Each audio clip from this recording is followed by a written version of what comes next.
যদি করি, কিন্তু পারসেপশন সেটা তৈরি হচ্ছে। এবং এই পারসেপশন যখন তৈরি হয়, সংখ্যা লোক মানে এই লঘু যারা আছেন আমাদের অন্য ধর্ম, বিশেষ করে মুসলিম মেজরিটি দেশে মুসলিমদের মধ্যে এই পারসেপশন যখন তৈরি হয়, এটা সংঘাত আসলে বাড়াবে। এবং এর পেছনে প্রিভিয়াস আওয়ামী রেজিমের সময় কিছু কিছু হিন্দু সম্প্রদায়ের মানুষের অ্যাটিটিউড খুব ক্ষতির কারণ হয়েছে। এবং এখন ভারত সরকারের অ্যাটিটিউড, শুধু ভারত সরকার, ভারতের হোল মিডিয়ার অ্যাটিটিউড, সবকিছুর কিন্তু একটা রিয়াকশন এখানে ঘটার সম্ভাবনা থাকে। তারা যাতে এই ব্যাপারগুলো মাথায় রাখেন সেটাই চাই। আমাদের হিন্দু ভাই বোনরা এই রাষ্ট্রের নাগরিক, এই রাষ্ট্রের প্রত্যেকটা নাগরিকের যা যা অধিকার আছে, যেমন যেমন অধিকার আছে, সবকিছু তারা প্রাপ্য, এন্টাইটেল টু দ্যাট। একটা রাষ্ট্র কোনো পরিচয় দেখবে না কারো, আমি সত্যিকার অর্থেই বিশ্বাস করি। একটা উদার গণতান্ত্রিক রাষ্ট্রে যা হওয়ার কথা ঠিক তাই হতে হবে।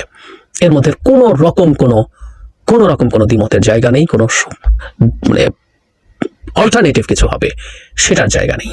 এবং আমি বিশ্বাস করব যে এই দেশে, অন্তত আমাদের দেশে হিন্দু সম্প্রদায় এবং অন্যান্য আরো অনেক ছোট সংখ্যা যেসব জাতিগোষ্ঠী, ধর্মীয় বা জাতিগোষ্ঠীর মানুষ আছেন, তারা তাদের পূর্ণ অধিকার অর্জনের ক্ষেত্রে সংখ্যাগরিষ্ঠ মুসলিম মানুষদের পূর্ণ সহযোগিতা পাবেন। প্রিয় দেশবাসী, আপনারা যেখান থেকে ভিডিওটি শুরু থেকে শেষ পর্যন্ত দেখেছেন, আপনাদেরকে অসংখ্য ধন্যবাদ জানাই। দর্শক, আপনাদেরকে আরেকটা রিকোয়েস্ট করতে চাই, যারা এই ধরনের নিউজ ল্যাব দেখতে পছন্দ করেন, দেরি না করে এই চ্যানেলটি সাবস্ক্রাইব করে বেল আইকনটি অল করে দেবেন। তাহলে দেশের সকল আপডেট খবর এবং রাজনৈতিক খবর সবার আগে এক ভিডিওর মাধ্যমে দেখতে পারবেন।